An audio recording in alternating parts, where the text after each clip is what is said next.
Francis. I've been rocking with them for about 3 years now. You know, shout out to St. Francis. Shout out to St. Francis.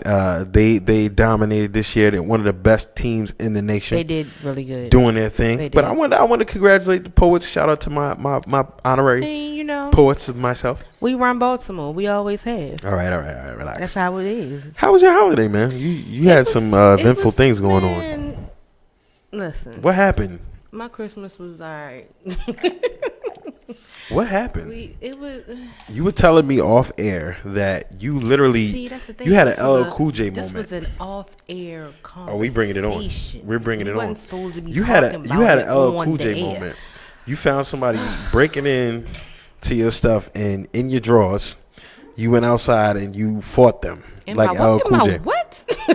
Okay, maybe not like LL Cool J, because LL Cool J fought his burger intruder in his drawers. Yeah, Christmas Eve. Somebody did. Christmas Eve and barefoot. Well, I had flip flops on. Flip flops and a nightgown. But yeah, I told you. I told you. It was like 12 o'clock in the afternoon, Christmas Eve, and someone decided to pull up in my driveway and try to break into my contractor's van. Wait a minute. So you not only you defended your contractor's van. You didn't defend your property per se. It was on your property, but you defended your contractor's van. Yeah. So how did you know that somebody was breaking into your car? Because a van pulled into my driveway that was not known to me. So somebody literally pulled up a van to try to steal from your contractor who was repairing your kitchen because you had a flood. And like, what happened? Like, how did you not figure that these people might not have been with the contractor? Because I asked him. We were both working in the kitchen, and I said, "Is this person with you in the green truck?" And he was like, "No." And he was like, "Move real fast." And he saw that the guy had his door open, and he was taking stuff like his tools, his DVD player, his radio, was taking stuff out, and he decided to hop the fence and fight the guy off. But it was crazy. Like, it was like a scene out of a movie. Like, he put the car in reverse, crashed into a neighbor's yard. They were fighting in the car. Took the wheel, was still driving, he was still fighting. He crashed into another neighbor's fence and it was in her backyard. It was so your contractor went Bruce Willis on him, got in there like he definitely turned into Batman. Well, I mean, rightfully so. And that was the thing, you know. I got a lot of feedback from people saying, "Oh my God, that was so dangerous. Why would you do that?" My car has been vandalized in my driveway like 7 or 8 times. Yeah. And he's had his tools taken out of his work truck a few times. You know, that's his livelihood. That's how he feeds his family. You get fed up. Well, not only that. I mean, a lot of people have a natural instinct to do that. I think that, you know, it definitely could have ended in a whole nother way. But we're both level-headed individuals, and although he sustained some injuries. Who sustained injuries? The contractor or the both? It was a real physical fight for a long time. Yeah, okay. It was a long fight. They were fighting for a while. Right. And like a neighbor walking the dog had to stop and like help, you know, hold him down until the police came. Wow. But, yeah, I mean it was intense. But did he know well, I don't want to get into the details, but I mean, why? I'm trying to figure out what would make somebody in a van. I'm thinking about the contractor was black. Thinking about it in hindsight. Anybody Spanish? No. What kind of? Oh, move along. Terrible. Thinking about it in hindsight, you know, it was just. I always try to think about everything, the full circle, right? Full 360, and how desperate you would have to be to break into somebody's vehicle at 12 o'clock in the afternoon on Christmas Eve. While they're there. You know, we were home. My back door was open. So, yeah, so, you know, I kind of feel a little bad. Just a little bit, you know. Feel bad for what? Because, I mean, I'm just thinking like. She did more than a kick. Listen. She did more than a kick. Dunbar Poor here.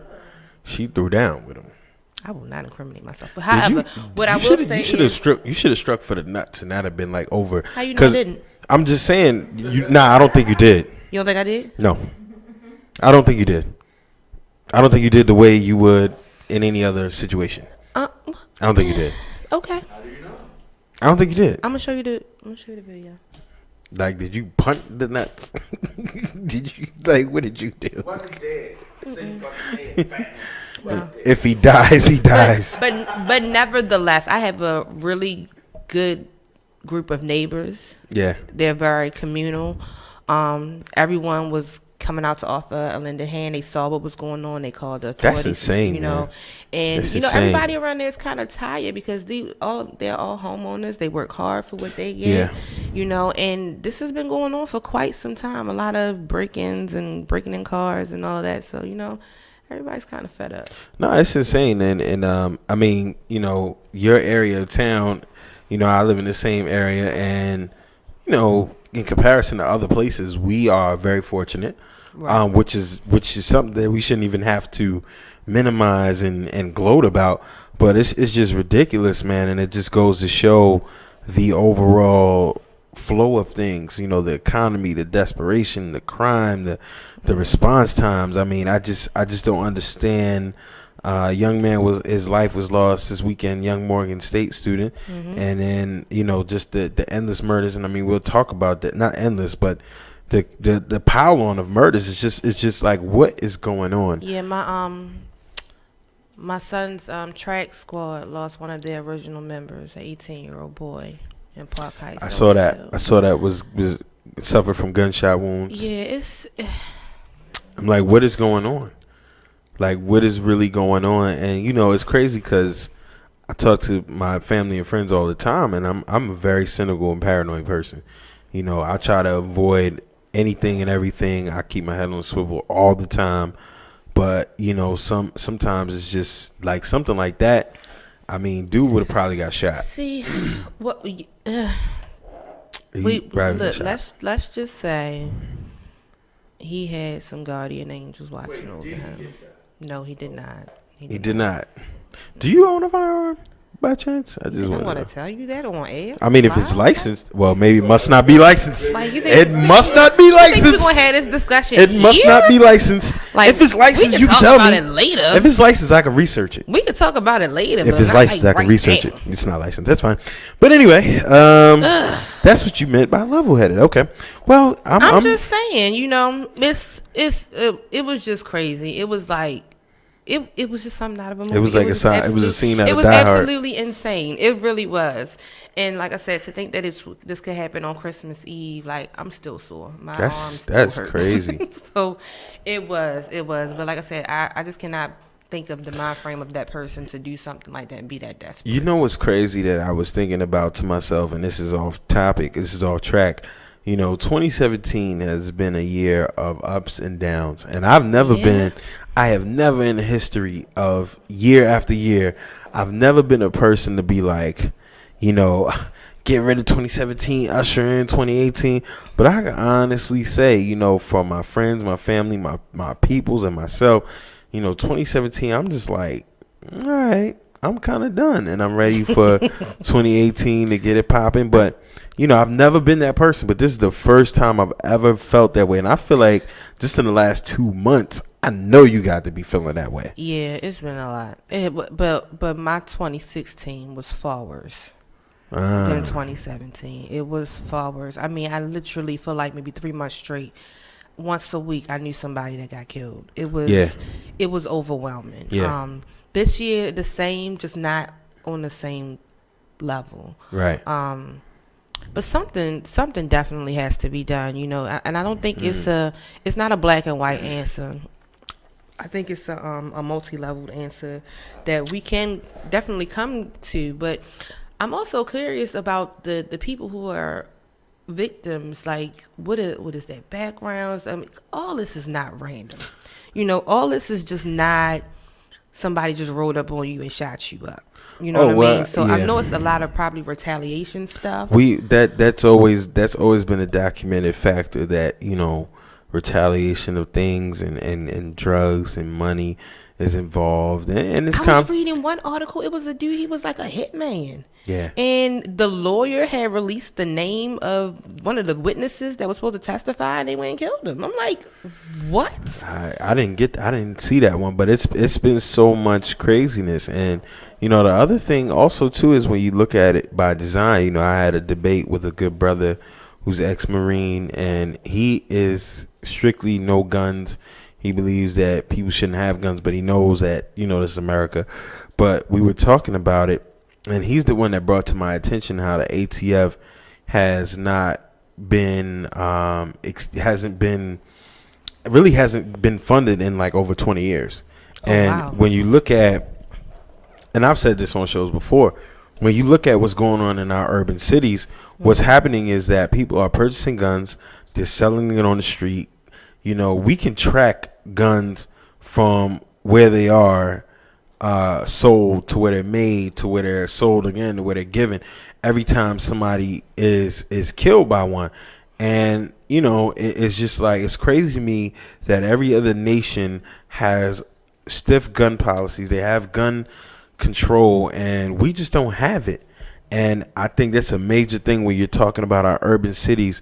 You know, kids are walking around here with arsenals, and they're doing whatever they want on the streets. And we're living in a city, I mean, we jumping around, but we're living in a city where we can't even protect a decorated homicide detective. I mean, I've talked about this before. You know, unfortunately, we 6 months ago, we lost a decorated homicide detective to gun violence, to homicide in broad daylight. How you got to be in New York City. I remember any time, and I'm talking about from my childhood, because prior to that, you know, it was much more lawless. But in the 90s, you know, if something like that was to happen in New York, if it wasn't conspiracy, everybody would pay. And I hate to say it that way, but it's like we lost this brother who was a decorated homicide detective, and we have no leads. The FBI don't want to touch it, which I think is crazy. I don't know how I feel about that. Like, the rationale was that they didn't believe that his death was attributed to the court case that he was supposed to be testifying. Right. In the very next day. Right. The very next day. Right. Right. And for an officer to be shot with his own gun in broad daylight, it's no way. I mean, we have some crazy people in Baltimore, no doubt. Is anywhere. And, you know, even that neighborhood, you know, it's definitely a crime-ridden neighborhood. But most of the people that's out there hustling, they don't want that kind of heat. They don't want that to stop their flow of things and their way of life. So they're not going to do something like that. Detective. They're not going to do that. So to me, it just seems that, you know, it's all pointing to, you know, being more of a more layers conspiracy thing. What message do you send to your citizens of your city when you can't even protect or find justice for the homicide of a slain decorated officer? This wasn't no rookie who didn't know his training, didn't know his whereabouts, was left alone, was found somewhere. This was a decorated, homegrown officer with 20 years experience. And then so much of it just does not make sense. It just does not add up. How did this person get this gun? How did you get that close to the officer to get the gun? Where was his partner? If his partner was away from him, why was he that far away? You know, like, it's just so much. There's so many questions. And to be honest, I think that what's going to wind up happening is we won't know what happened. We won't. And a follower here, Brother James, said there are 900 million guns in rotation. That's 3 for every citizen. 50% of the country doesn't own one. So we're talking about the ones that we don't know about, I guess, in that aspect. But the thing is, you know, even if we change the laws, the problem is we don't have the agency that's supposed to enforce the illegal trafficking of guns. They haven't been resized. They haven't been funded to do anything. And he's saying it's too late to reverse now. Plus, armed citizens is one of the reasons that nobody invades us national security. I don't think that's the reason. I think we have a stronger military, and we're the world bullies. We're undefeated virtually in the new world in war. We're undefeated. So I don't think people would do that. But, so question, are you pro or anti-gun? I'm pro firearms. I'm pro regulation of firearms. Like I was telling somebody today, guns don't kill people. People kill people. Absolutely. It's just like a vehicle. It's like anything else. You know, it's the operator. Right. You know, some people, the way some people are driving out here, and like I put it in this argument today. I said the last 3 major attacks that we know about, or almost attempted attacks, or whatever you want to call it, one was with a vehicle, in New York. The other was attempted bomb failure in New York. Right. The other was Las Vegas. 2 of those were people that are foreign. The third one was with somebody who was American born and bred, in federal government to some degree, and he had access to a amount of guns and cash, weapons cash. God, it was ridiculous. That was just ridiculous. So it's like ridiculous. Nobody should be able to really own that arsenal of weapons. The zombie apocalypse is not coming tomorrow. You can literally buy a gun every 30 days. Yeah. Yeah, and I mean, with the amount of weaponry he had, I mean, we've seen on The Walking Dead, it's not going to save you, bro. So even if the zombie apocalypse came tomorrow, I don't know. I mean, somebody would have got to you. You know what I'm saying? I'm just saying, it's just a little overkill.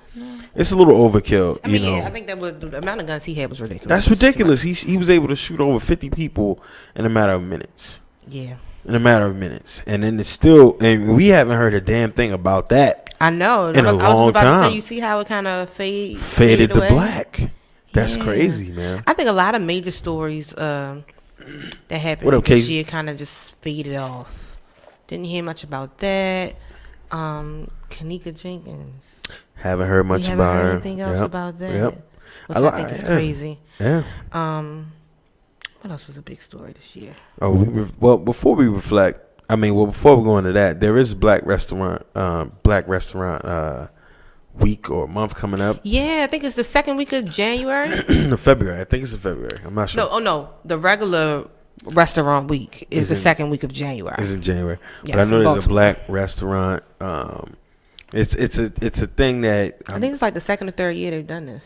I'm not sure, but I know Casey Jenkins, who owned Birdland, where we used to do the podcast, who's watching now, is promoting, go to a Black restaurant, every day kind of thing. And, I've said this before, and I've said this on podcasts before, that, this city, to be as small as it is and as black as it is, we don't have as many Black restaurants as we should, in my opinion.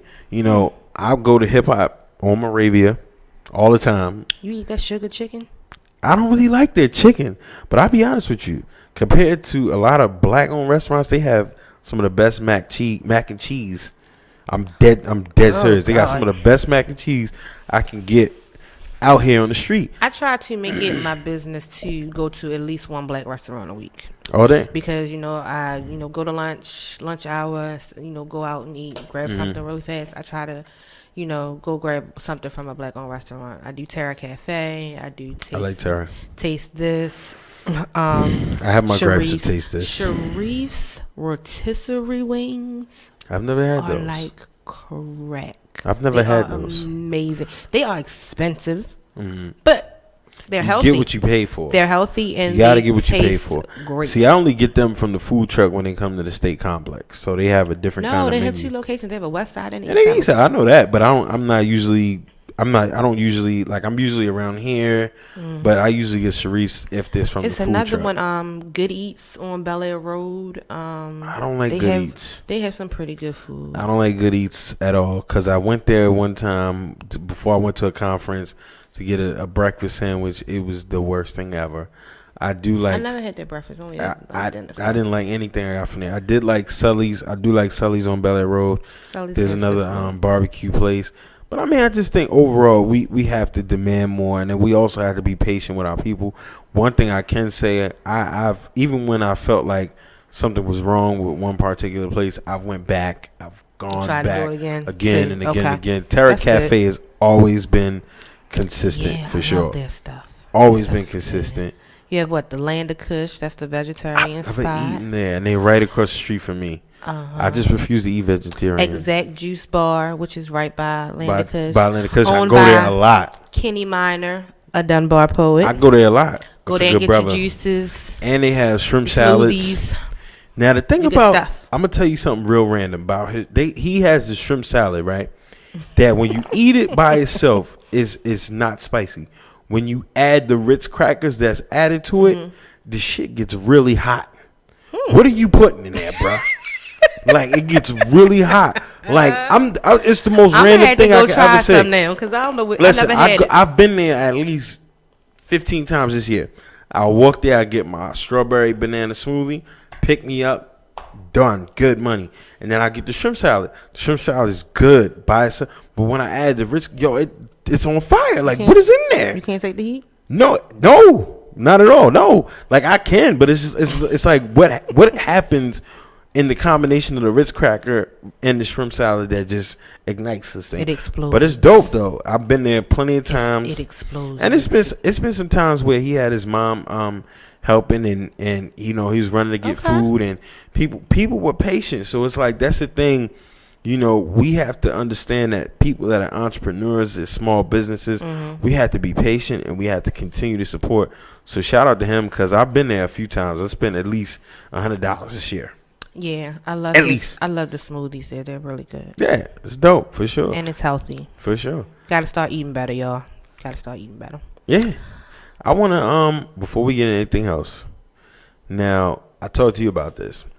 Gotta say rest in peace to Combat Jack. Reggie Osei. Combat Jack. Tell us who Combat Jack is a Haitian brother, native of New York, a native of Brooklyn, New York. He was an entertainment lawyer for Bad Boy. Did deals with all of the rappers back in the day. Like, he was Def Jam. He was anywhere there was a rap deal to be made.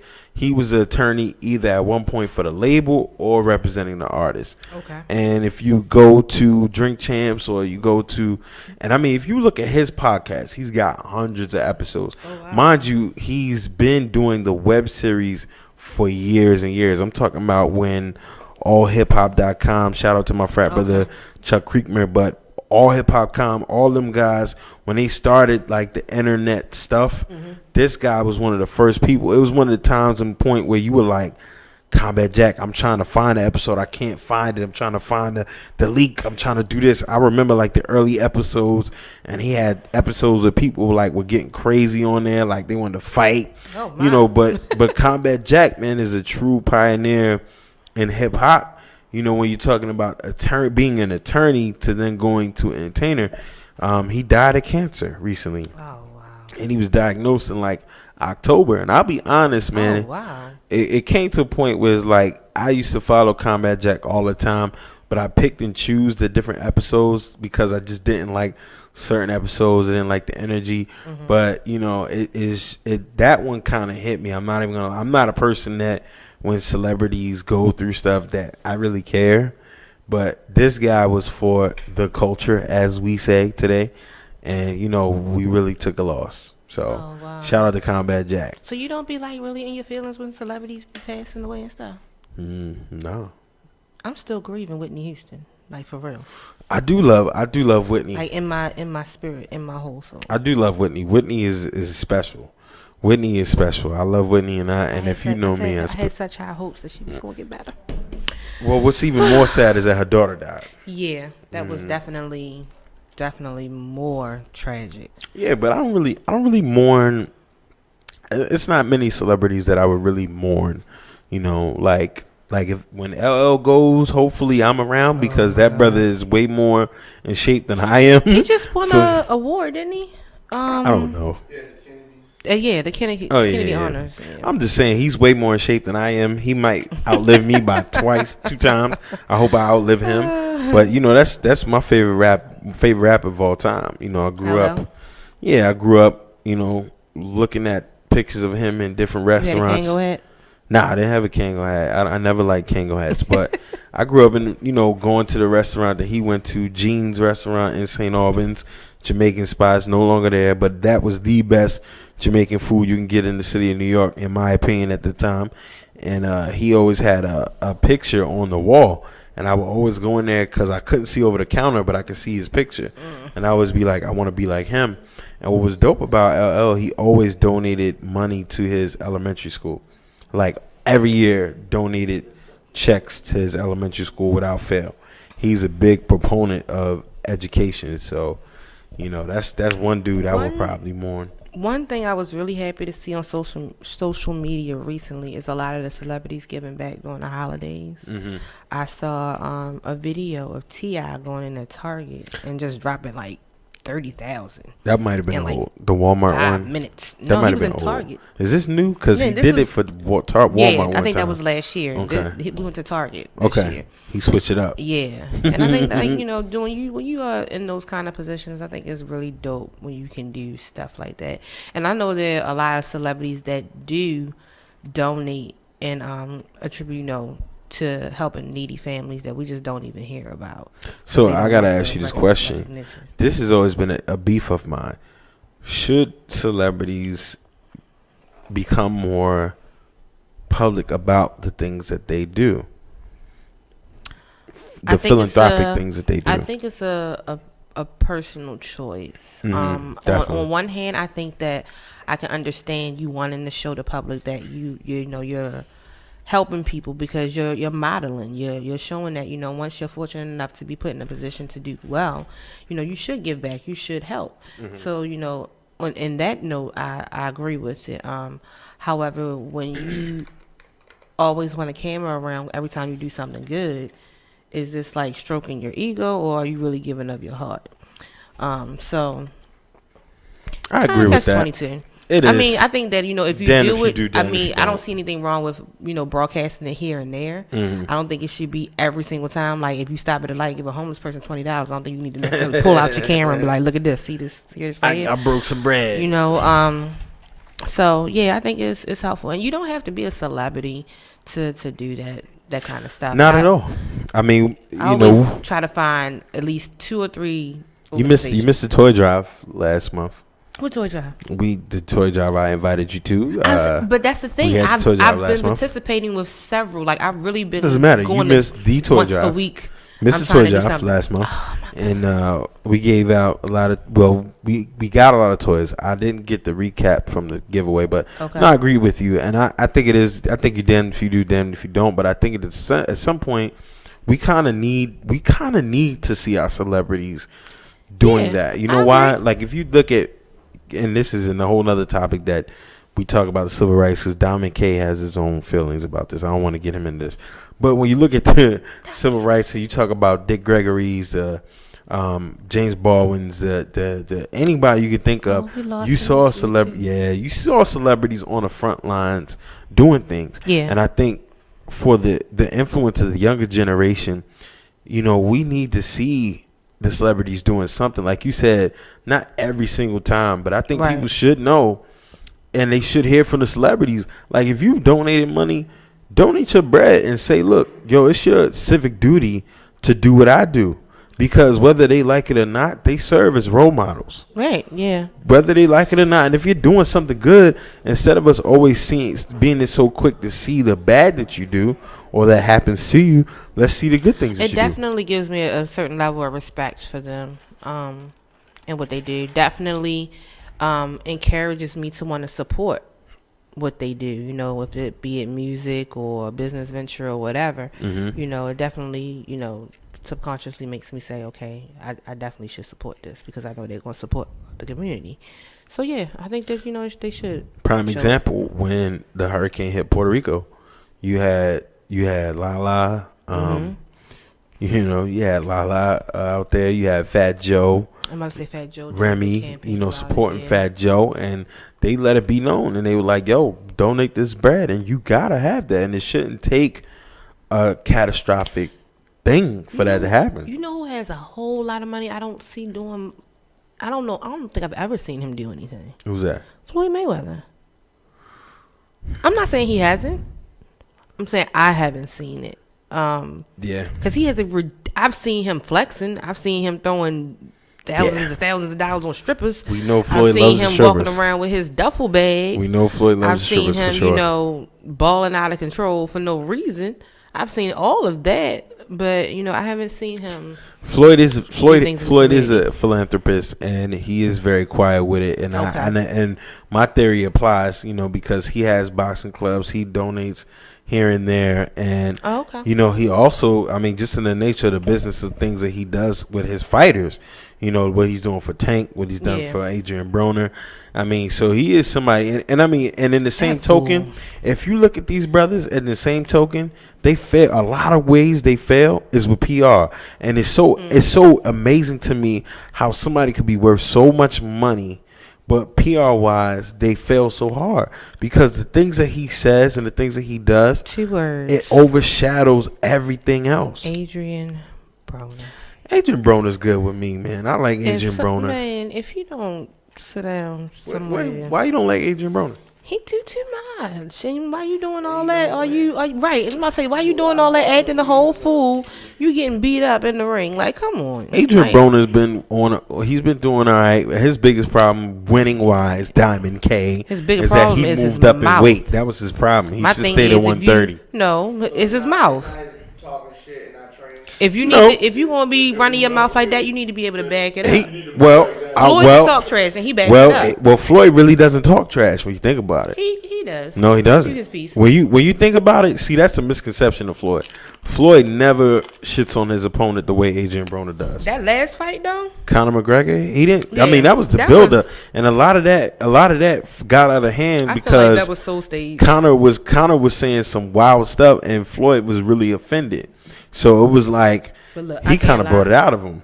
I like Conor McGregor. Me too. I love Conor McGregor for everything he's doing. With the finally, as a showman, as a promoter, I like him. I don't know nothing about him, but I mean, you know, his level of petty touched me. Yeah, his level of petty was amazing. I like that. But Floyd you can't name an instance where Floyd ever downgraded his opponent. Never.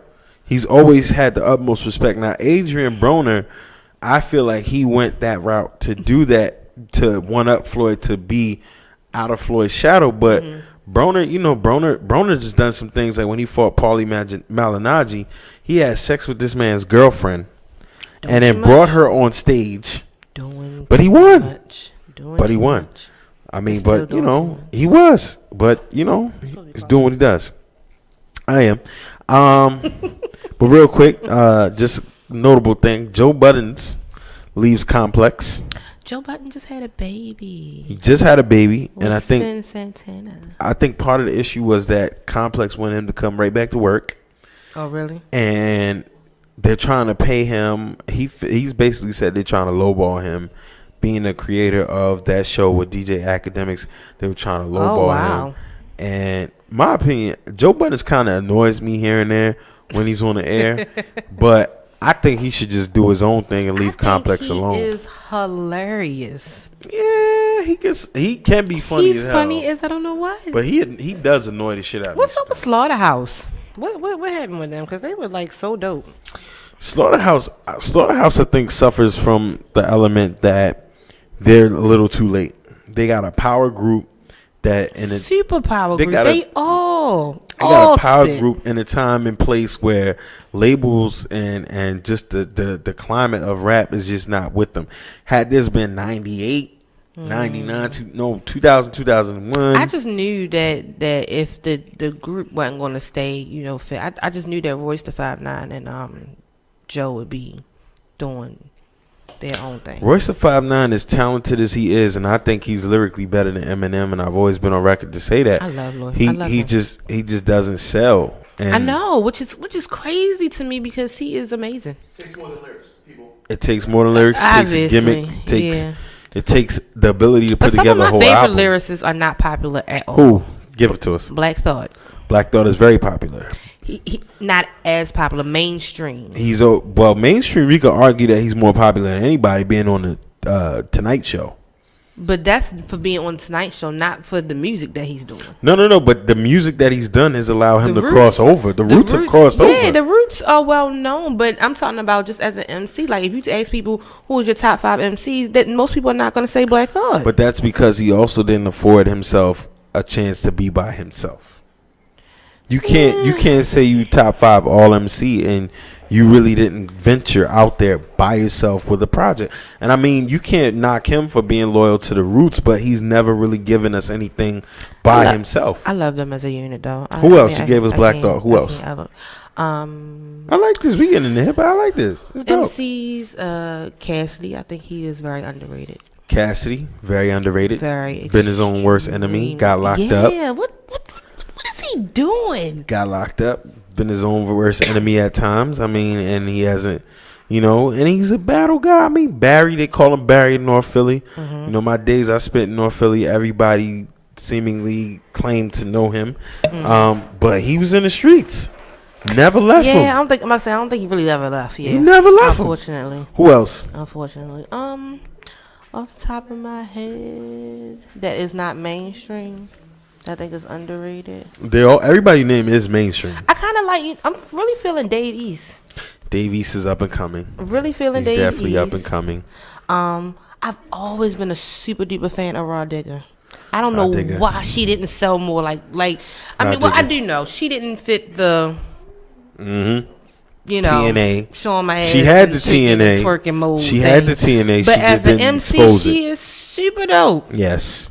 She can out-rap any of these women that are out now. I think a real matchup would be her and Remy.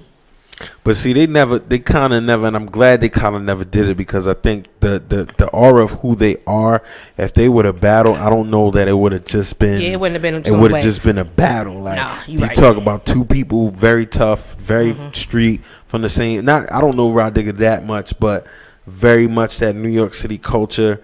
They wouldn't have been able to do it. But I do blame a lot of Violator and the Busta Rhymes label. What the hell happened to Young M.A.? Like, you had this hot single that had everybody running around screaming, ooh. I think she's...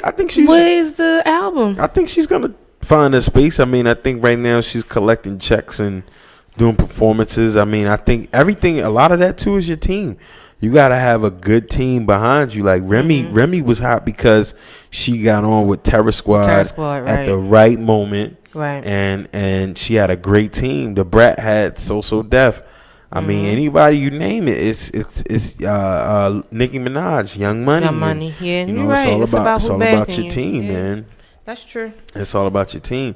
I was gonna say something. You said something about somebody. MC's underrated. I'm trying to think. I think I forgot.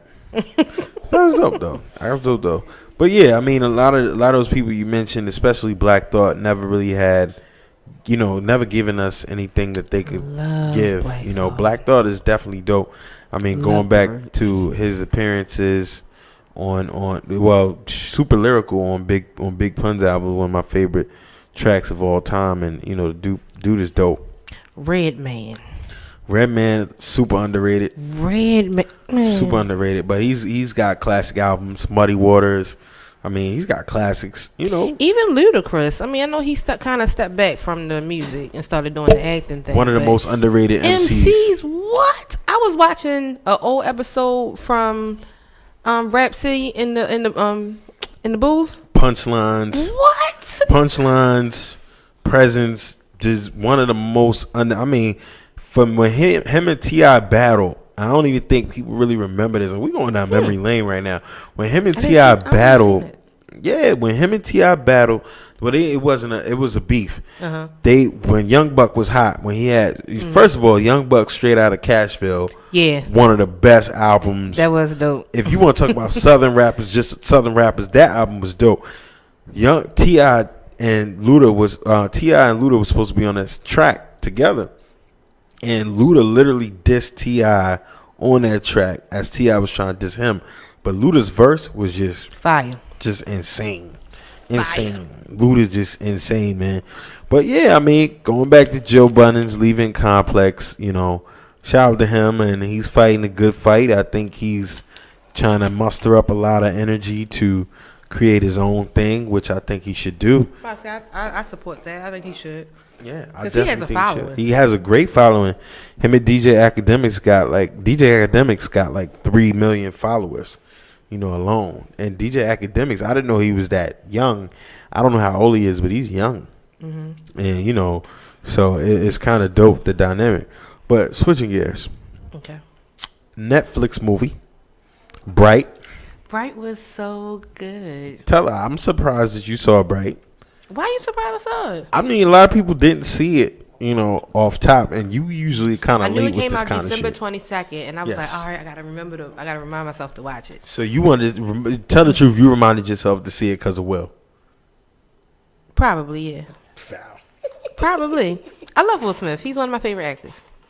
Will, tell the truth, Will is more eye candy than your favorite actor. No, I mean, it's okay. He is, he's an attractive man, but no, I really like him as an actor. He's very versatile. One of the best all time. Very versatile. One of the best all time. But I also wanted to see the movie because of the story, the backstory, and everything. And I thought it was interesting. I made a lot of parallels to this movie with racism. Yes, talk about it. And I think that. I don't know. I mean, maybe it being coming out on Netflix might have something to do with the content, but it was very clear that you had these. I don't want to call them alien. Were they aliens? They weren't aliens. No. But it was a whole nother race of beings that was completely had most of the majority of the world be very prejudiced with them and didn't want them to didn't want to work with them. They wanted them to be in their own little communities. They didn't want to coexist with them at all. And it talked about the struggle that he had within his own race and also outside of his race. And then on top of that, he was a police officer. So it was the first in the world. It was pretty good. I mean, the storyline with the whole, what was it, like fairies and things was kind of a bit far-fetched, but I took it as a sci-fi movie. See, but it was good. Yeah. It was good. And that's why I'm surprised that you saw it, because this was right up my alley. it encompassed so much of the fictional things and plots that I like. And it took a spin on it virtually took a spin on the whole Lord of the Rings tale, and it put it in modern times. Lord of the Rings? Yes, no, it's directly from Lord of the Rings, because anytime that you mention orcs, that if you look it up, I mean they have different connections, but to date we don't really know anything else other than Lord of the Rings where they had a mainstream presence. And then the only other thing after that, you got World of Warcraft, which I just got into, but because that was in the movie too. It was elves, fairies, orcs, centaurs. Yeah. So it was dope, and I liked it in the sense that it brought everything that we've always seen from different genres of these movies into modern times. And like you said, it did play heavily on the race aspect. And the thing that I've always preached with people, and black people specifically, we have to really understand what race and racism means. The concept of race comes from the white male dominant species or culture, ethnicity, whatever you want to say. Because the theory was that if you were not Caucasian, you are not blue-eyed, blonde, Aryan, that you were of a sub-level race. So this whole theory of race, if you think about it, there is no other race. We're all of the human race. We all have a different ethnicity. We all have different cultures. We all have different origins by nationality. But when this movie did, it really showed you, if you were paying attention, the difference of race is orcs, elves, fairies, centaurs, and then humans. And I was told that Chance the Rapper said something in the sense that he didn't like it because they kind of wiped away the racial boundaries and things with humans. That was untrue. There was a point in time where Jay Hernandez talked about saying, look, man, don't look at me. I'm still Mexican. They still pissed about the Alamo. So it's like, even in the sense that we have other races, and we talk about races. So we want to talk about the presence of potential UFOs and all of that type stuff. That's when you really see races really eliminate. And it'll be humans versus whatever else. Right, because and that's what this movie did. You didn't see any type of tension between the black and the white people in this movie. It was more so the humans with the orcs, and you can kind of replace the orcs with African Americans because the same, prejudices and struggles and everything that they went through. It was the same, issues that we have in the black community still today. I thought it was something interesting. At one point, they were in the locker room, and he was arguing because this orc was the only orc on the police force in the world, and they wanted Will Smith's character to do something about it to get rid of him. And he's like, he does his job. It doesn't bother me. And the guy was like, if he ever says something to me, I'm gonna get him. Like, I'm gonna come at him. And he said, my people have been killing their people for over 2,000 years. Right. That kind of hit me. I'm like, look at the play on everything. The only thing that was missing, if you remove the orcs from that, that was a white.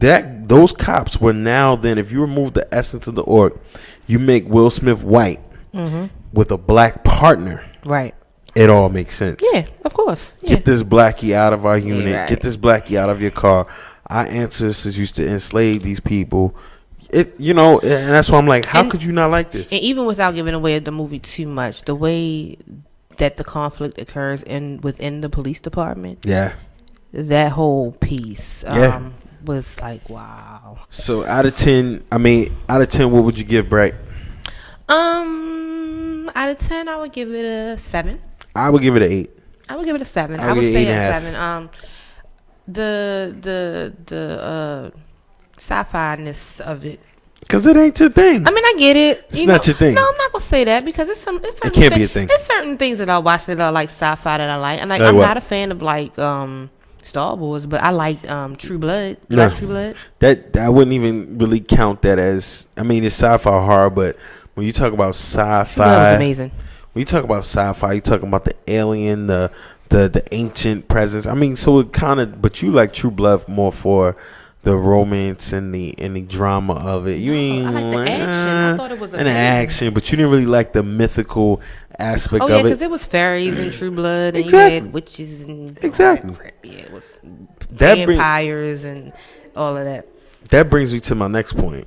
Rotten Tomatoes gave this movie the worst rating of the year. I don't even look at Rotten Tomatoes. I'm gonna go on record to say, and I've been saying this, I believe Rotten Tomatoes gets paid by certain movie studios to shit on other movies. I can believe that. I believe it wholeheartedly. I can believe that, but I don't pay Rotten Tomatoes anymore. Rotten Tomatoes shitted on Justice League, and that was a great movie. Justice League was good. Great movie, and to date I haven't seen Rotten Tomatoes shit on any Marvel movie. Which one did you like better, Justice League or Wonder Woman? I like Justice League better than Wonder Woman. I like Wonder Woman better, although Wonder Woman was longer. Wonder Woman was super it was so long, but it was so good. It was amazing. I loved it. I like Wonder Woman. The villain and everything was predictable. The end was kind of lackluster, but it was dope in the sense that it brought a comedic tone, and it was the first time in 70 plus years that this character has been in existence and on TV. Let's not forget, Wonder Woman has been on TV. Yeah, Wonder Woman been on forever. Before this is the first time she's ever hit the mainstream by herself with a big box office movie. But Justice League, I just thought was just overall great flick, and it got trashed, and a lot of people still try to trash it. And that's something different, totally different. I like Marvel more than DC. And see I like them both equally. So it's definitely not equal. I definitely like Marvel better. I like them both equally. Not to down DC. I like DC as well. Just I like Marvel more. DC has the history, has iconic characters. DC has an iconic history and iconic characters that you can't hate on. Like it has the Batman, has the Superman, has the Wonder Woman, has the Flash. You can't hate on them. They're classics. They're classics. But a lot of people can't get into the darkness of DC. Marvel is very dark too, but the way it's been presented, I think, is the difference. And Marvel has captured the children. You got two small boys. Not wait for Infinity War to come out. Yeah, no. Black Panther. Whoa, I was about to say, whoa. Forget Infinity War. Black Panther. Going to the movies with will be coming out February 2018. Listen, I'm going to see Black Panther once a week for the month of February. I'm going to go. Me and the boys. Anyway. You hear me? I think that movie is going to be so awesome. It could be the worst movie in the world. I don't care. I'm still going to see it 4 times. I don't think it will. I'm still going to see it 4 times. All right, how much do you know about the Black Panther comic wise? Not much. Okay. I didn't really know much about it until he was introduced in the movie because I'm not big on the comics. Okay. You know, I'm not. However, when I was like, oh, who is this? So, then I started to, look a little bit more into it. But I think it's so dope. The storyline is dope. I love the actors and the actresses they have in this movie. I can't see how it can fail. I think every African American needs to go out to see Black Panther. Here's the thing that I want to say, because I talked about this with somebody in regards to She's Gotta Have It. Okay. Don't just like things, and we do have a duty as a people, as a culture, whether it's black, whether it's brown, because I just watched the Indian Detective on Netflix. Indian Detective. Totally random, but I saw the trailers, and I forget the comic's name, but it's about an Indian detective living in Canada who then went back home to India, to Mumbai, and he's this failed cop in Canada who goes to India and virtually saves his hood. Oh, wow. And it's super dope. And I watched it primarily because I like his comedy. Russell Peters is a comedian's name. I like his comedy, but he's a brown man. He's an Indian man. And I think all cultures, ethnicities that are related in that sense need to support each other. But at the same token, like I told somebody, I didn't like She's Gotta Have It, the original. Thought it was boring. Didn't like the concept. The new piece was better than the original to me, and more entertaining, but I still didn't like the over dramatized concepts of things, and I think Spike overdid it, but I'll still watch it. But at the same time, I'm not gonna say I like it just to like it. What I caution people to do, if you want to see Black Panther, start to get into the comics. They're not hard to follow. You can get summaries of stuff. Black Panther is one of the first black comics on a mainstream comic book realm that we've ever seen in this nation. There are tons of black comics. And look at it like, I look at comics as soap operas to women as the comics are to boys. Not saying that gender-wise people don't like either or. But it's like when you dive into these stories and you think about it, you then get to put home what's actually happening. Right. So if you do the research, what I'm telling you to do now that'll make you more appreciative of it. If you do the research now about Black Panther and who he is, not forget Blade, Black Panther, Black Lightning is DC, all these different people. Get into that a little bit because it don't take much. With comics, it don't take nothing. You can get a summary of something and you'll know. You'll be like, all right, now I get it. Right. So now you're just not in the theater just wondering, but where did this come from? Yeah, because if you go to the theaters and you watch Black Panther and you don't really know what's going on, you're kind of lying. You're kind of going to sit there and you're going to just be like, it's a lot of black people on the screen. I can understand that. Because I felt like that about the X-Men, but because I was such a big X-Men fan when I was little, I was like super pumped when the movies came out.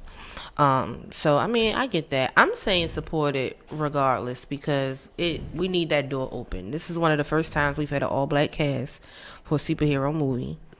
I believe the director is also African American, and a lot of the justification for not doing these kinds of movies, they say, oh, it doesn't do well in the box office. Right. So if we go out and show that it can do well and really enforce our buying power, that will open the doors to hopefully getting more movies like this.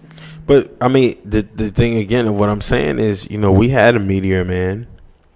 Meteor Man was so we dope. We had Meteor Man. It didn't do well when it came out, though, did it? Yeah, but I don't know the numbers. But Robert Townsend, funded a lot of that himself. Sidebar: I told somebody they looked like a Golden Lord the other day. They looked at me like I was crazy. They was like, "What?" I'm like, "You look like one of the Golden Lords." The Golden Lords.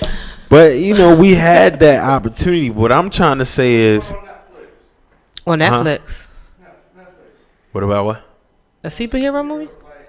Oh, big dude, strong guy.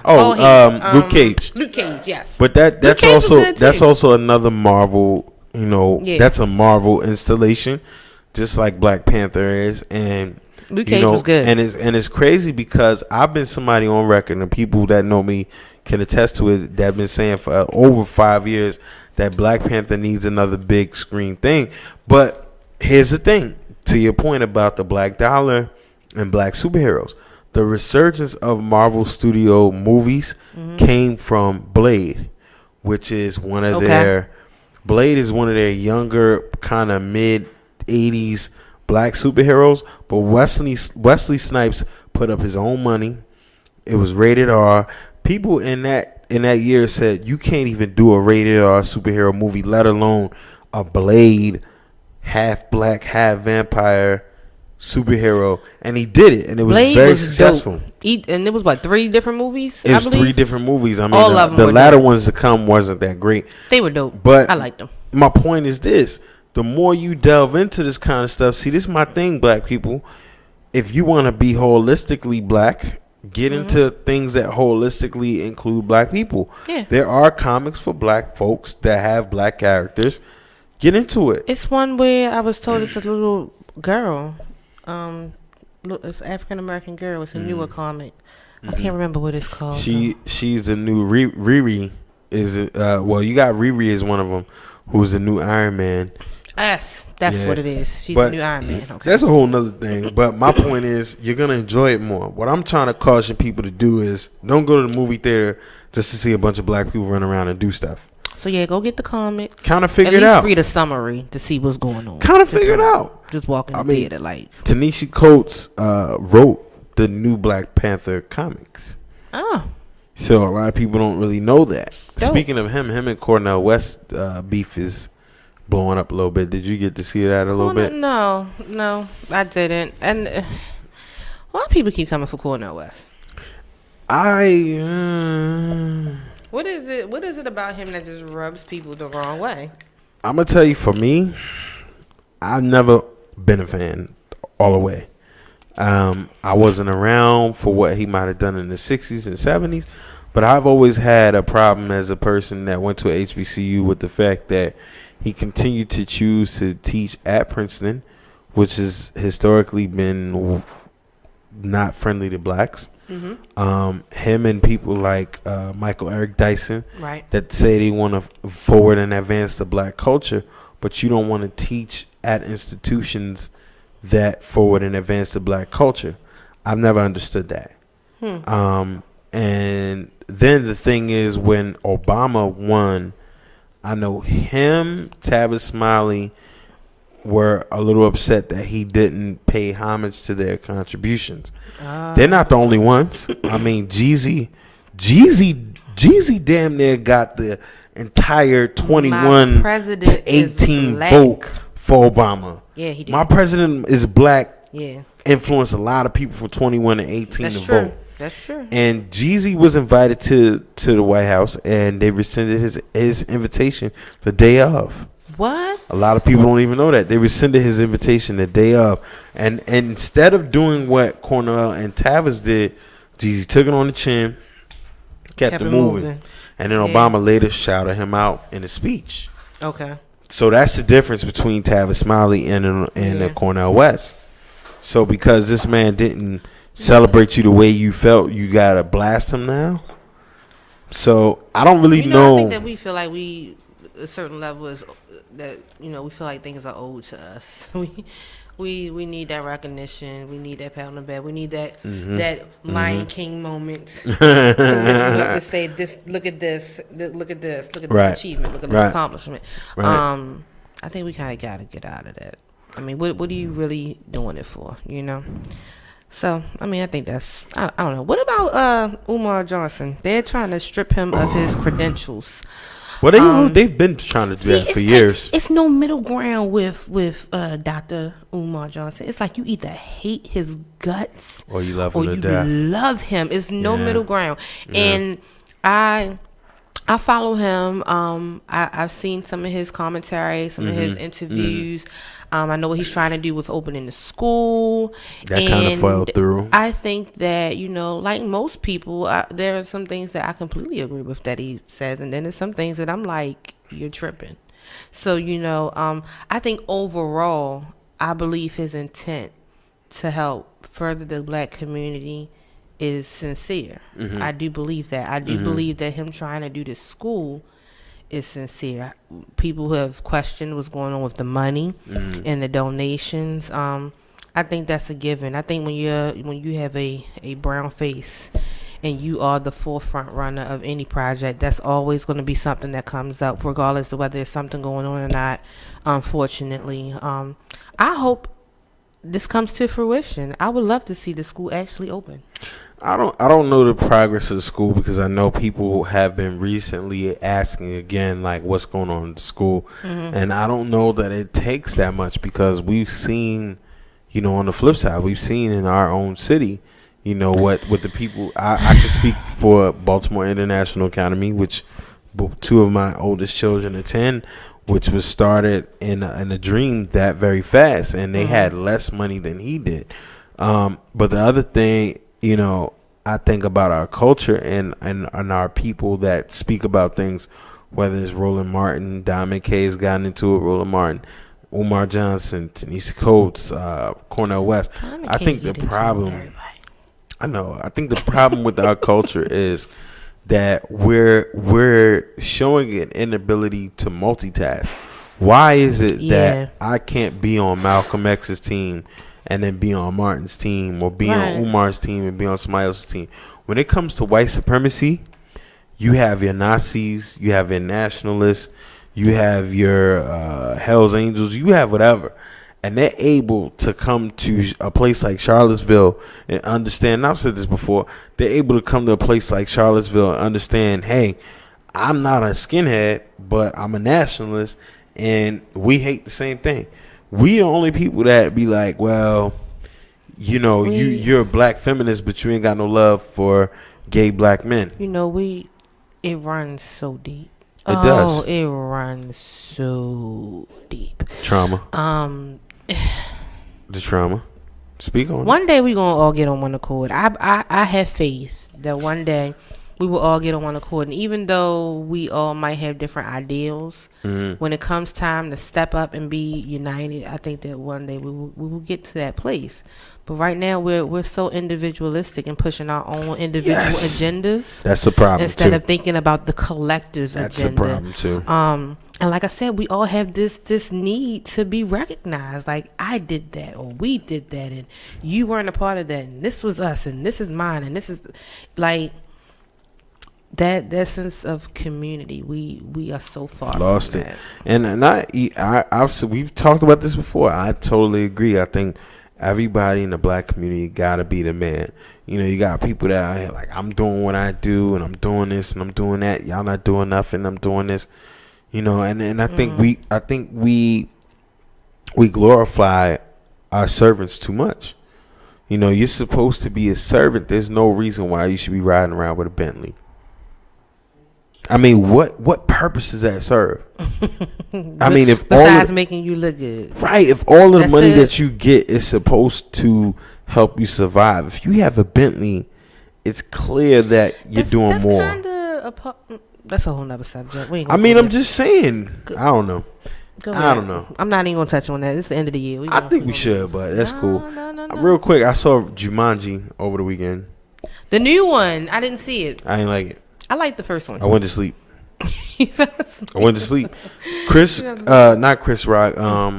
Kevin Hart, The Rock, same spiel, like same thing. I felt like I was watching the CIA joint. Like, it's the same thing. Oh, same kind of.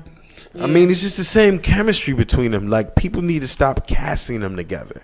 It's cool and it's fun.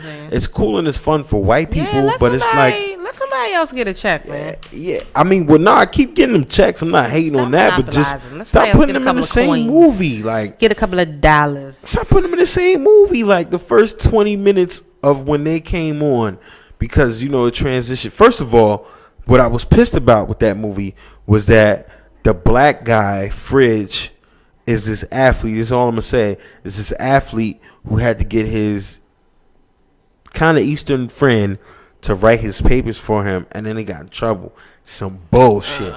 In 2017, athletes ain't that dumb. First of all. Okay, so sidebar. There have been a lot of videos on social media showing these 16, 15-year-olds getting accepted into these predominantly white universities, such as Princeton and Harvard and MIT. And they are like completely ecstatic. They're all excited and they're all, congratulating these kids. Just shout out to the academics, y'all. Like, I love to see kids who are doing well academically, and just to see the excitement of everyone that were watching them get their acceptances into these schools it just did my heart well. So it's definitely dope. And I didn't like the message of Jumanji in that point to I just didn't like Jumanji in that point to where they perpetuated that. Kristen said they make enough money to take a break and let someone else get some. I think, I'm not saying stop their flow, but just stop putting them together in the same type movie. You got The Rock, who acts as though he's clueless to what's going on, and then you got Kevin Hart, who has to bark at him and be the voice. It's just like the movie CIA. It was the same thing. The CIA movie was. I enjoyed it, but it's just like I keep seeing the same concept, and I literally went to sleep. Yeah, I don't think that people who work hard and get the things that they want to get, I don't see a problem with that at all. However, it's certain things that I think that are just like. I think they keep putting them two together because they safe for white people. It is what it is. I mean, we all have our opinions. And I think they keep putting them two together because they safe for the white audiences. You got one physically dominating man, and then you got another Kevin Hart. Small Kevin Hart who's brash though. Mm-hmm. But when you pair them together, they have good, safe, fun comedy. Mm-hmm. Which I get it. Keep getting them checks. I'm just dope. And even individually. People love them. People love The Rock. I love them both. People love Kevin Hart. I love them both. I don't like Kevin. I've been on record to say I don't like Kevin Hart's stand-up more than I like his movies. What? Kevin Hart is hilarious. We're not going to go there. Yeah. Right. So, how was your Christmas? Were you naughty or nice? Did Santa get you a gift? I got good gifts. Okay. And I was nice. I was good. And that didn't sound too convincing. Nah, I was good. And Christmas was, it was different. This is the second time of, having to share time with the girls and stuff like that. Okay. But they rocked it with me. They came out to watch Jumanji. They got tons of gifts. And yeah. All right, cool. So, I mean, before I talk further about Christmas, how was your Christmas outside of the Christmas Eve brawl? My Christmas was awesome. We had dinner at my house, Christmas dinner, which was great because whole family? My kitchen is finished. Yes. Kitchen is finished. My whole family, grandmother, aunts, cousins, everything. Mm-hmm. I have a new little baby cousin, and she was there. And okay. I have a cousin that's been away for a really long time, and he was there. Wow. And it just did my heart well. Your sister was there. Of course. Sister husband. Everybody. And sister hubby. We had a good time. My family always has a good time when we link up. It's never a dull moment. What drinks did y'all have?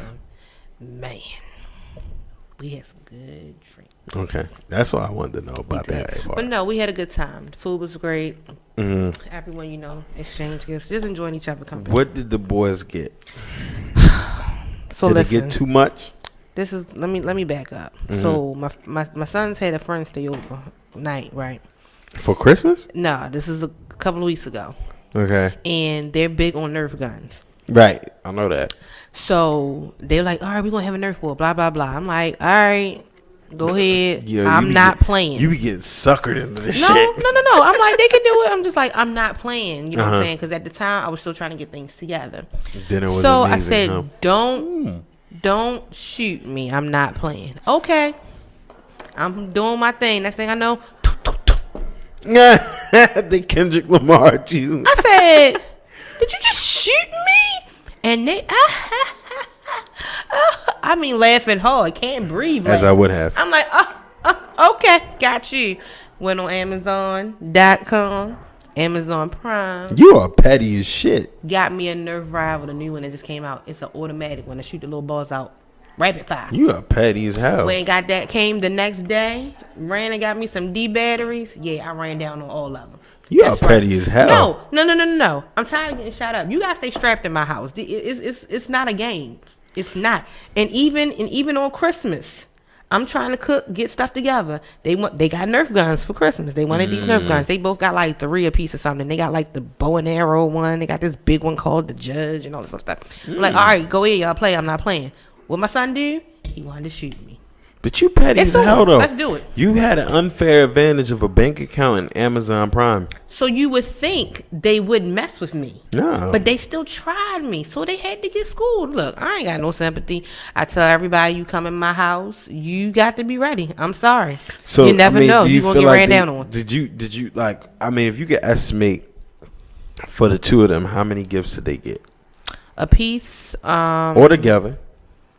A piece, they probably got 5 things. 5 things? That's dope. Yeah. A piece? Yeah. So 10 altogether. Yeah, that I got them, but they got stuff from other people too. All right, so here's the thing. Here's my thing about Christmas 2017. I have 3 girls. And I looked at, I mean, they daddy's girls. I didn't need no boys at that moment. I was not prepared, and I'm starting to get prepared to the idea of a boy if it ever should happen. But here's the thing, right? Between the 3 of them, they must have had at least 50 gifts. At least 50. Yeah. Not 50, 50. Same amount, but 50. See, and my whole thing about it is, what are they gonna do with it? Girls, it's so much because you need the dolls. The dolls gotta have clothes. Then I want shoes. Then I want my baby alive. I need an easy bake oven. Yes. I need little nail polishes. I Yes. need bowl rats. I need clothes. But I need shoes. Here's the consistent pattern with girls. See, as boys, we ask for what we're going to use. Same thing as men. This is how it goes. It transcends into manhood. That's when men get toolboxes, when they get work boots, when they get liquor. When I get liquor that I drink, it gets drank the same night. But not more than what we need. Just not stuff we're not going to use. But see, that's the thing. As a woman, you need Diamond options. K's chimed in to support me. You need options because you never. That's the problem. But we already know what you feeling like problem. that day. No, don't get that. They already. If somebody got me something I don't drink on Christmas 2017. I'm no longer in that mode where I take it and give it away. I respectfully say I don't drink that no more. But when the Jim Beam was given to me Christmas Eve, it was done Christmas Eve. I mean, it might be some truth to that. My sons only asked for a little bit of stuff. Video games. They wanted a couple of video games. They're gonna wear that video game out so they beat it. They're into Blades. I don't know what that is. These little, they look like, remember, not Pogs. Beyblades. They have like a ripper and it spins around real fast and they fight each other. Some Japanese stuff. Okay. But yeah, them things expensive too. Okay. But they wanted Beyblades. and Nerf stuff. That's really all that they asked for. Like they wanted Nerf guns, and I know that's what they're big on. I mean, my kids are simple. And then another thing, they have everything already. It would like this year. I was like, you don't need nothing. But that right there is my point. And Kristen is saying that even at 29, she still expects stuff. But we're not even talking about you 29. You old and you done for. We talk about the youngins. You old at 29. You young. From daddy. You're not young no more. I'm just saying. But see, hate to burst your bubble. We a little bit different. My father still gets us stuff available. No, I just had to throw in there as a little jab to tell her that you're old now. We still get flowers. You're not even old. Valentine's Day. But she getting there. We gotta. Is she ready to be like 30 yet? She will be 30 in 2018. Is she ready? I don't think she's ready to be 30 We gonna get her ready. I don't think she's ready to be 30 yet. No, she gonna get there. Yeah, I don't think she's ready yet. But my point is, these girls got toys galore. And what I notice is, out of all my children, my baby girl is the realest one, personality wise. She is the one that would be like, yo, I want what I want, and I'm going to play with what I play with. And she got her baby alive, and that was all she wanted. And everything she got, that's all she played with. Baby alive has been one of the top gifts for like 30 years. Baby alive is never going out of style. But she's the only one that has ever played with her baby alive. Oh. So that's my point. Why are we getting all this bullshit and they don't even use it? She's the only one. I also had a discussion with my sons. I said, you give me 3 things that you want for Christmas. I so appreciate that is it. This. I said, we're not going ham. I want 3 things. So what I told them to do is, I said, don't tell me right now. I want you to go and I want you to think about it.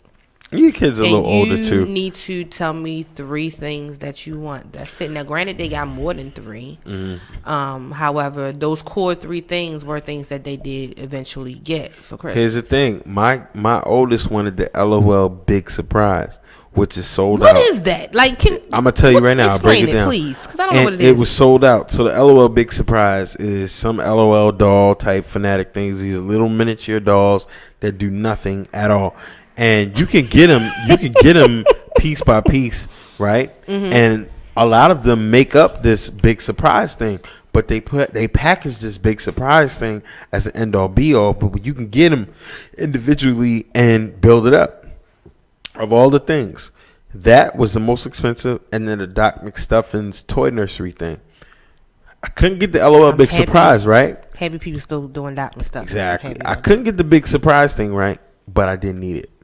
Didn't even realize they didn't have it, but they wanted it. So it's like it comes to a point in time. It's like Christmas, man, and it doesn't bother me, but it always humbles me because every year in the last 7 or 8 I've done Christmas toy drives. This year was the first time that I didn't actually distribute them myself this time, but last year I remember giving kids gas station toys. And kids that really don't have it, just seeing their faces light up. Right. And it's like, people, we got to put things in perspective. Yeah. Like, I know we want to buy our kid whatever they want, but that isn't the best thing for them. It isn't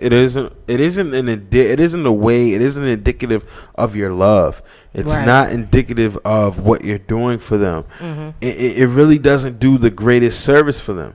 It lasts for the moment. Right. And my baby girl carries her baby alive everywhere, but the other 2 have never touched their baby alive. So when they had them, and I watch what they do, they fixate themselves on 1 or 2 toys, and then the rest don't mean anything. Yeah. And it's like when you buy them Jordans, when you buy the material things, we have to, and we've even talked about this before on this show. We as a people, as a culture, have to stop raising our children to be so materialistic that they miss out on a point in life. Well, I know that every year we go through stuff that they already have, and I tell them, I say, you're not getting anything new until we get rid of some of this other stuff. Point blank, period. It gotta go. They don't play with them no more. So what they do, what I usually make them do is I say, make a pile of things that you don't want and a pile of things that you want to keep, and they'll separate everything. Then I'll say, out of that pile of things that you want to keep, I want you to take 5 things because we're going to give it away. Wow. And we give it away every single year. Wow. Every year, if I do a toy drive, if we feed the homeless, whatever the case may be, they come with me. This year we did I forgot what it's called, the C4 B4 something. I forgot the name of it, but it was sponsored by a lot of community organizations. GBLA being one, which I'm a part of. It was Delta Sigma Theta. It was held at the Delta Center, and people donated toys, and we wrapped toys. So I saw that. Boys actually went with me. We're going to go pick out some toys. I said, go pick out toys that you want, that you like. Not just something, little trinkets on a shelf, some toys that you would play with. And I explained that to them. We're donating these toys to kids who who parents might not be able to get them anything. So they understood that, and I said, we're going to wrap them up and make them look pretty, just like you want your toys wrapped up and look pretty. So that's something I do with them every year, because they really have to, number one, understand that everybody's not in the same position as you.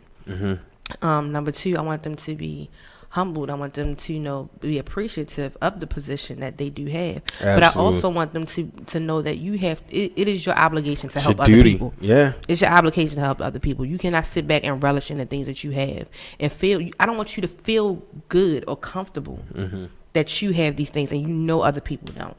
You should feel a certain level of responsibility. And I think that's dope too. And I think, just knowing your boys from the instances that I've been with them, and then also knowing, they football players now, whether anybody likes it or not. And that's a whole different makeup of people. To be a football player, football is the last team sport that exists. It's the last team sport. the last major team sport rather. Basketball is not a team sport. Baseball is not a team sport. Football is the last major American team sport that exists. So there's a level of sacrifice even with that. And I haven't been to their games, but I know the environment that they're in, and I know that football means so much for them, and they realize the sacrifice that you put out to get them there. That is paramount, and we have to.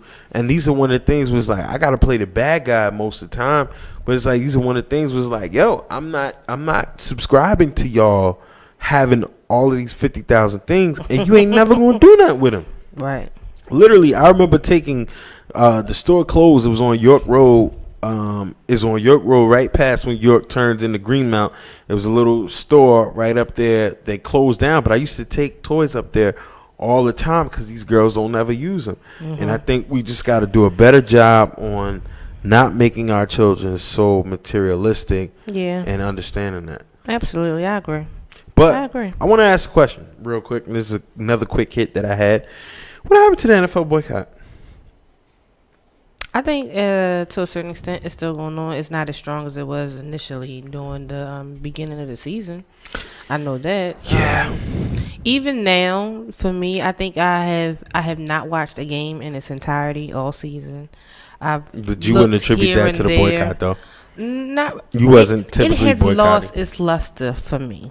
I don't know if it. I mean, it had something to do with the whole fact that the Ravens thing. started out bad. But it's no. It's not that because I still say that I'm a Ravens fan. I am. But the thing is, it's like it's been a. Well, I'm gonna tell you why. I'm gonna tell you why I lost steam for you, because it was empty in the first place. First of all, you had so many people, so many of the grand standards of this boycott never watched football in the first place. That's phony. They weren't real football. That's phony. Right. You're not sacrificing nothing. You're just pooping on something that I like at this point, and you're making me feel bad for watching it. Plus, you have no means to no end. Well, you know, some people just love to join a cause. They don't even got to know what the cause is or what it's you literally have no means. You literally have no means to no end. Even when it's to the point where Kaepernick is talking about buying in the NFL team, how does the boycott now matter? He ain't gonna change the climate of things. He ain't gonna do nothing for him. But here's the thing. You got to understand, you had a means to no end. Mm-hmm. You were boycotting because a brother didn't have a job. Now, the thing about it, like I always said, was Kaepernick could have had a job. He could have been with the 49ers. He didn't want to deal with that team no more. Mm-hmm. And he was getting paid $100 million. Right? But moving forward, we were mad at the NFL because secretly they blackballed the brother for standing out and voicing his opinion. Mm-hmm. I'm with that. But don't boycott the NFL and tell me you can still watch the NBA when they systemically have blocked a brother from doing that in the league today because Kaepernick happened to them 20 years ago. Right. So you're full of shit. Right. Boycott was full of shit. I mean, it's how I feel. It's full of shit. I can't disagree with you on that. I know. I can't. Like I said, it's not about quote unquote boycotting the NFL with me per se. Like I said, it's kind of lost its pizzazz. Well, the Ravens have a home game last home game this Sunday, mm-hmm. and I think they playoff bound. So I think they are too. I expect a lot of you people to be back on the track. But listen, let me tell you, if Diddy buys the Carolina Panthers, I don't know if he'll be able to do it by himself, even though Diddy does have a great amount of money. I think he would definitely need to partner with some people. He won't.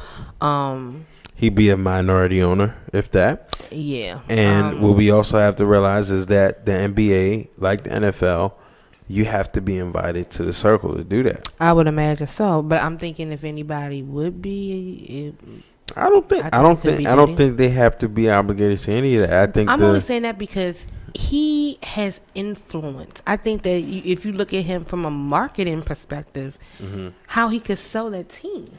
Yeah, but you also got to remember that he's in the Carolina Panthers are based right outside of Charlotte, North Carolina. Still good old boy town. Yeah, that's and true. the NFL's a good old boy league, and just like the NBA is, and they flourish off of white dollars. They don't. If they could make that happen, if we could get some powerhouses to really pull together and do that, I don't think it's gonna make a difference for anything. I think do it for the culture. I think what we would need, and even still, like I say, I don't really think the NBA and the NFL are that much different in progressive nature. I just think that, we as consumers have to think more focused. Like I said before, if we as people in the city of Baltimore are upset with the things that the owner of the Ravens have said, because there's a lot of things that he said, you can go to M&T Bank and boycott or flood his office or flood the front office. You can go to the Rooneys, the Kraft family. I mean, it's so many things that you can do. Just look at what happened, and I said this before. Look at what happened with Papa John's. The moment he said something stupid, but it's funny because he's always been in that position. But the moment he said something stupid, black people, we already said we didn't like Papa John's, but we then began to echo it. Now he's feeling the pain. He's feeling the pressure. The NFL is the shield. Don't. And all I've ever said was don't discredit these brothers that are playing. You had people that were out here like they should quit. They shouldn't play. You don't know who depends on that check. And you not quitting your job? Right. Well, how many people work for racist people? Yeah. And they ain't quitting? Get out of here. Yeah. The NFL boycott was more so for show, and I feel like it was very empty. And we see that now. I think the premise and the mission behind it, yes, that's something that resonates with everybody of culture in this world. But come on, yo, we gotta do better. Are we talking red shit? Let's do it. No. Let's do this real quick. So I had a good debate with a couple of friends about paternity tests. Like, how do you feel about paternity tests? Should they be mandatory at the time of birth before you leave the hospital? Should a paternity test be given? And how do you feel about being for asking as a man asking to get a paternity test, whether you're in a relationship or not? My thing is this: if you know that's his baby, take the damn test.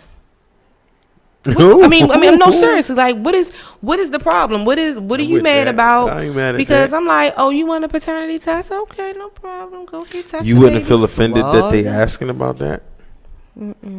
Why? Wait, you wouldn't feel offended? Not in this day and age. And I only say that because you basically saying he's not personally attacking you. He's talking about the I don't think it's necessarily a personal attack. I think it's more so of an assurance, because what I see happens is further on down the line, you two get the beefing or whatever the case may be. It comes up anyway, and it's like it could go either way. It could be the guy saying, "I don't even know if that's my baby," or the woman saying, "You know what? That's not even your baby." That should not ever be a point of discussion in the argument. Yes. That I think that to dispel all doubt, just do it off the top. And I mean, even like for even health reasons, like you need to know.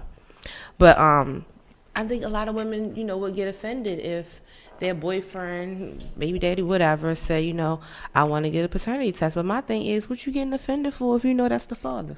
And historically, we have a lot of people in this culture that have grown up through life not knowing that the father that they thought was their father because their name is on the birth certificate is not their actual biological father. Right. For me, I mean, I we love to live in a perfect society. I mean, you like to hope and believe that as a man and as a woman, there are no reasons for doubt. I mean, in this instance, this really lies solely on a woman, because you bear the child. Right. So even though we might be skeeting in someone else, we might be skeeting somebody else, that has no effect on who you're pregnant by if you're letting somebody else skeet in you. And, I mean. I'm just saying, I think that could eliminate so much down the line if it was if it was just automatically done. Like, just do it off the top. What are we eliminating though? Contention, drama, doubt, questions. The contention, the drama, and the doubt does not come primarily from knowing who is. I'm saying this won't even be a topic. You can't even bring this up. Yeah, but if it isn't that, it's gonna be something else. You know, I mean, the we get into elements. See, when we get down the line, a lot of brothers aren't. A lot of brothers, when they deny their kids and they find out they are the father. Mm-hmm. Okay, there's child support. Okay, there's the people that I'm paying child support for, and you don't ever let me see them. Well, what about the brothers that are paying child support and it's not even their kids? Oh yeah, that's something else in itself.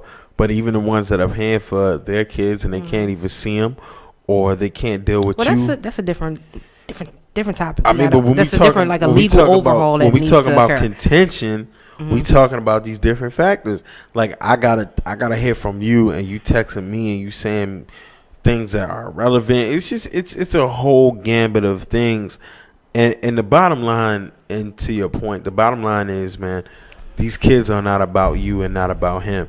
Like I saw a post where they were talking about Blake Griffin and how his baby mom and him are in a custody battle over him potentially messing with Kyrie, one of the Jenners or whoever. And the post was like, how can he abandon his family? He's in a custody battle. He's not abandoning his family. What with the baby? He's abandoning their moms. I think also has a baby by has a baby by Matt Leinart.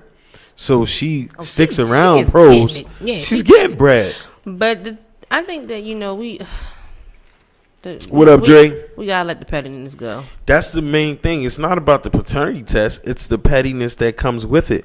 Like, even if we do know that we're sharing the same kid, why do I have to deal with your bullshit? I'm leaving you for a reason.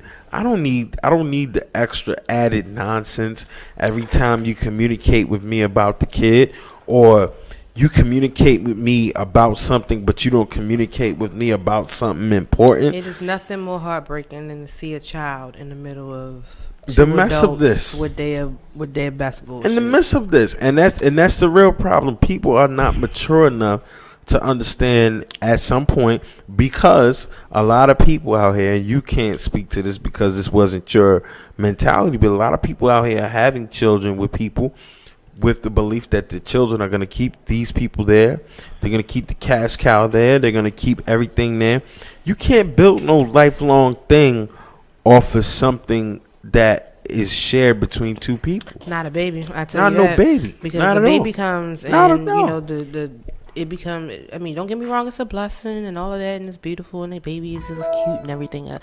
But that transition into parenthood can be stressful, especially if you don't have the proper guidance and you don't have the temperament. So, there was a disco song. I can't remember the name of the lady who sung the song, but her name. But it was called "Young Hearts Run Free," and she said you can have the baby, but you ain't gonna have your man. What's the sense of being, that by yourself? So it's the reality. You can't keep nobody off of something that they've got to feel forced to. It's just not going to happen. But switching gears, K. Michele, great singer, great pipes, great vocals. Oh my God, she's amazing. Nice body. She is amazing. We are talking about K. Michele. Nice body. Is that a problem, Diamond K? K. Michele loves to flash her nips and run around free. I have no problem with that. Batshit crazy, no question. I love K. Michele. She is crazy. I love K. Talked about recently about her complications with her butt implants. You want to talk about that? So she has announced that she is getting the remainder of her butt implants removed in January. Due to health complications, these implants are now wreaking havoc on her body. Wow. And causing inflammation throughout her body. So she's choosing her health over the aesthetics of what the culture is deeming to be appropriate right now. And her thing is, she says that she's getting back to Kimberly. She doesn't even want to be known as K. Michele any longer. She wants to be called Kimberly. Okay. And I think that, it's like you've reached a level of maturity. You're getting comfortable with who you are. I think this is just a coming of age. When you kind of get into your 30s, you kind of get to this whole, like, This is what it is. It tired. is what it is. I'm tired. I'm not gonna keep trying to do what's the magazine right. or what's on the VH1. Like I'm. This is what you're gonna get. Take me as I am. So I think that maybe she's reaching that point. I know that she I don't know if she's had the twins already or the twins are still Here's an interesting point. So I think that she has some different perspective right now, and she just wants to return back to her natural state, which I think is a good thing. I don't get it. I don't understand the whole big ass butt craze thing. Like, this was even on She's Gotta Have It with the girlfriend who was a dancer that felt like she didn't get the tips that the other girls would get because her butt wasn't big enough. So she goes and get these butt injections, and it looks completely unnatural. It looks, it looks crazy. Yes, and she does it, and she does make more money. However, she can't maneuver and move the same way that she moved when she was natural. But she never even tried to. That was the thing about that situation. She never even tried to be a dancer. She was a bartender. Oh, yeah, she was a bartender, right? She never even tried. She was a bartender, so she felt like she needed to have this shape to be a dancer. But you hear the stories about people getting the back alley butt injections with Fix-A-Flat and everything else. Like, what is the deal? I don't get it. I mean, as a woman, I know that we like to be pretty and beautiful, however we might define that to be. But when you're talking about physically altering yourself, when is enough enough? Even with like breast implants or Botox injections in your lips, or like these things that you do, when is it enough? When is it ever going to be enough? Because I mean, to be honest, every time we look in the mirror, that's probably something that we want to change about ourselves. Like, oh my God, my eyebrows are too thin. I need to thicken them up. I need this fuller. Mm-hmm. This is a little bit lopsided. I have wrinkles under my eyes. I mean, you could point out something all day long. Mm-hmm. But when do you stop? When are you satisfied with what you see in it? And that was the question I was getting to, in the sense that is the kind of. You said Oprah. I don't know why you said go to Oprah. What Oprah got to do with this? That's what they used to do on Jerry Springer. Oh yeah. My main thing is it the chicken before the egg kind of thing? Is it because a lot of people kind of say the pressure that males put on women is the reason behind this, but I can't fully agree with that because that's all anecdotal research. And what I say by anecdotal research is people speculating that that's what it is, when in reality, here's the thing. Here's the one thing that we know for a fact. When these women get these enhancements, mm-hmm. they get more money. Now, it isn't necessarily because we're saying that brothers out here tipping more for unnatural asses.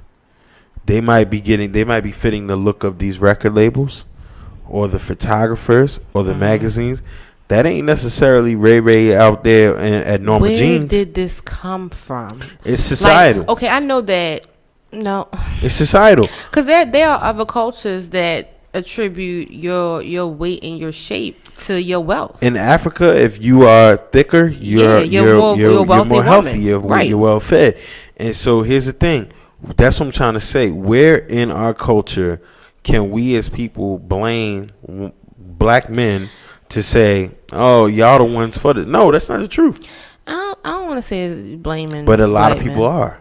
I don't want to say that because if that was the case, then girls with flat butts wouldn't have boyfriends. They wouldn't be married. They wouldn't be bearing children. There's a lot of flat ass women. Yeah, and they that still are making money. Kerry Washington is one of the most beautiful actresses. Everybody doesn't like big butts. Everybody doesn't like big butts. Everybody don't like big titties. The actress that plays Nola and She's Gotta Have It, she is gorgeous. And she also played in Shots Fired as the project mama that nobody recognized. Shots Fired. Yes, nobody recognized her. Boy's mother. But she did get bucket naked, and she's gotta have it. God bless you. She's beautiful. God bless you. Yes. But my thing is, somebody like Kerry Washington, who's dead, real small, not proportion at all, beautiful, gets great roles. Jada Pinkett, I mean, the list goes on. So it's like, who's really putting the pressure on people? And I will acknowledge that. I don't think it's black men. I think it's women. I think we do it to ourselves. I think it's a combination of everything. I think it's a combination of everybody. I think that we are socialized to believe that we like one thing or the other. And there are times where black men, we might perpetuate one thing or the other.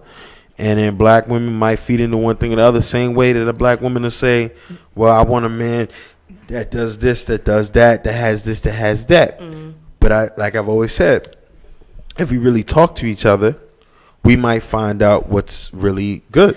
I think that there is more pressure on women.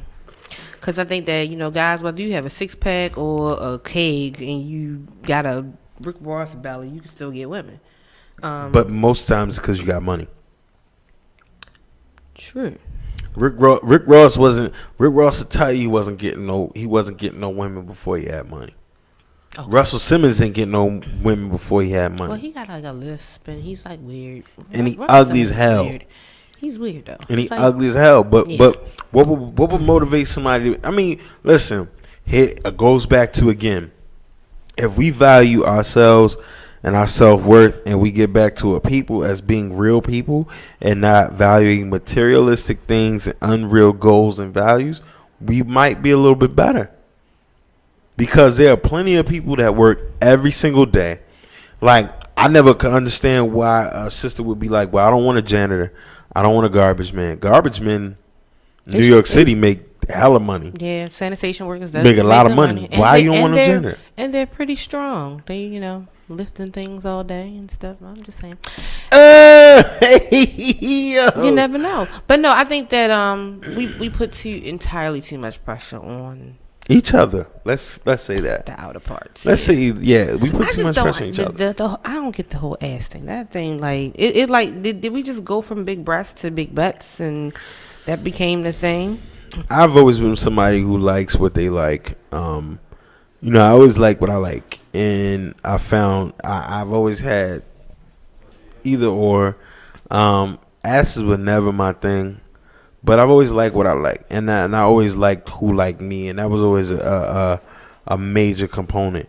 But I mean, with K Michelle doing that's really telling. The desperation, because she said that she didn't do it the official way either. She did the back alley way. Cardi B said the same thing. Did she get implants? Yeah, she has implants too. Man. So it's like, when is enough? Like, why are you in the alley getting fixed the flat put in your butt? Like, come on now. But I think that goes deeper than the performance level. That goes deeper than what society wants. That goes with your self love and your self worth from yourself. I mean, that's a major thing. Yeah, I think that at some point, like you said, you have to just be, comfortable within yourself. I agree. But I'm Indeed. Happy K Michelle is, getting back to who she is. I think it's important. Because looking at some of them pictures, I'm just like, how did you have to skip all your pants special made? That's a pain. Like, you always got to wear a belt. It's just, I don't see the point. I definitely think it's important. Well, okay. We about to wrap it up. Okay. It's about the time. The mayor had a candlelight vigil tonight from 6:30 to 8:30 for all of the victims of violent crimes in Baltimore City. I haven't seen any feedback on it on social media yet. I'm sure it'll be on the news tonight. I follow her, so I'm gonna see it. But yeah, we're at 344 murders. 344 murders. We gotta do better. And I'm gonna go on my rant to say, stop throwing trash out on the street. Clean your community up. It's your Baltimore. Don't trash it. It's your Baltimore. Don't trash it. The logo, the theme, or something at one point? I don't know. I don't remember. Yeah, it was like a Jamaican guy. Wasn't it like a reggae theme? I don't know if it was a Jamaican guy, but it was definitely something. I don't remember that, but I'm pushing it. I think it predates you. Diamond K, you reel me in. I don't think so. Mm-mm. But I'm pushing it either way, and the murder rate is high. We gotta do better. Be safe. Keep your head on the swivel. Be your brother's keeper. Look out for one another. Be your brother and your sister's keeper. Keep your knuckle game sharp in case somebody trying to break into your contractor's van. Man, you gotta do what you gotta do. You know what I'm saying? You gotta do what you gotta do. But it's good to be back. This is the last show of 2017. Yes. Going into 2018. Speakeasy wrap up. For the new year, everybody be safe. And this was a Speakeasy. Lady Pope. Any last word real quick? 2018. May you be blessed. Be safe. and do something different. Let's do something different. Have a good time. This coming year. Have a good time. Love your brother. Don't judge too fast. Don't judge too soon. We gonna get Diamond K to stop being so petty. That ain't gonna happen. That's not gonna happen. I don't know. It won't. I think he has a heart. But we out. We appreciate it. Proud of you, man.